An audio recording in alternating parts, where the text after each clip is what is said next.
Сарыарқа төрінен сапарға аттанған еліміздің экспедициясы Польшаға табан тіреп ат шалдырды. Бүгінгі Польшаның тарихын өзгерткен шайқаста біздің баһадүр батыр бабаларымыз көрсеткен көзсіз ерліктерді ел әлі күнге аңыз қылып айтады.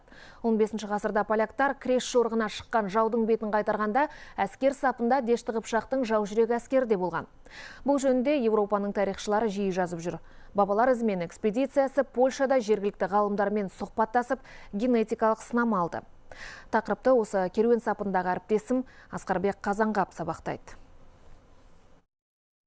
Белосоқ қаласының аумағындағы ауылдарда батыс татарларын жиі кездестіруге болады. Бүгінде ұлттық орталықтарын ашып, дінін ұстап отырған ұлттың осында қоныстануының тарихын қазбалайтын болсақ, 14 ғасырларға кетеміз.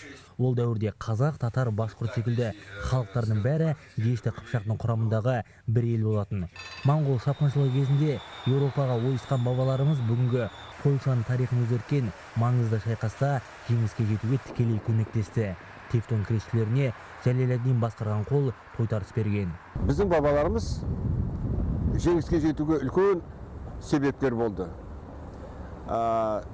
Жеңісті мынау литовцтерге алып берді деп айтуға да болар еді. Өйткені ол соғыста олар тек қана мынау дала жауынгерлеріне байланысты тактиканы қолданған. Дешті Қыпшақ жауынгерінің ұрыстағы тәсілі жауды күтпеген жерден тығырыққа тіреп, шарасыз қалдыратын болған. Ол туралы көне мұрағаттарда мәліметтерде сақталған. Батыстағы батыр бабаларымыздың соғыстағы машығын бүгінде жергілікті тарихшылар зерттеп жүр. Ona się rozchodziła po bokach. Қыпшақ татар жауынгерлері жауды бір шетінен алдап, торға түсіріп талқандаған. Мәселен, ұрыс барысында бірден артқа қашып, арттан қуған қарсыласқа бүйірден келіп, басқа жасақ шабуылдаған. Сонымен қатар химиялық қару ретінде аттың тезегін пайдаланған деген мәліметтер бар.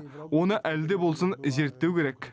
Польшада бұрыннан бері келе жатқан ұлттардың бірі қарайымдар. Олар да сол дәуірде Дешті Қыпшақтың құрамында болған. Бабалар ізімен экспедициясы дені бөлек болғанмен тіл ұқсас халықтың біздің бабаларымызға байланысын білу үшін генетикалық сынама алды. Біз қарайымдар Дешті Қыпшақ халқының бір бөлігі болғанымызды білеміз. Қыпшақ диалекті өз тілімізді сақтап қалдық. Европада тұрғанымызға қарамай өз салт дәстүрімізді белсенді насихаттап келеміз. Өткен тарихты насихаттау бүгінгі буынды тәрбиелеудің басты құралы. Польшаның Қазақстандағы төтенше және өкілетті елшісі Селим Хазибиев елбасының рухани жаңғыру бастамасы ұлтқа бағдар болатын басты темірқазық дейді.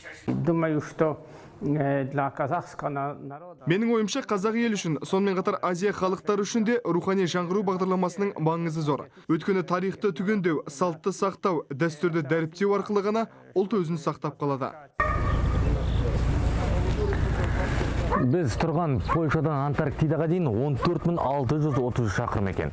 Қазақстаннан бастау алған бабалар ізімен экспедициясы 50 күннің ішінде осыншама шақырымды жүріп өтті. Осы уақыт аралығында Ресей, Армения, Әзербайжан, Грузия, Молдова секілді әлемнің 10-нан астам елінде болып үлгердік. Әлі Еуропаның Франция, Италия, Германия секілді елдеріне арнайы ат басын бұрамыз. Ол жақтың бәрінде біздің бабаларымыздың қалдырған үлкен мұрасы бар. Асқарбек Қазанғап, Хабар 24, Польшадан.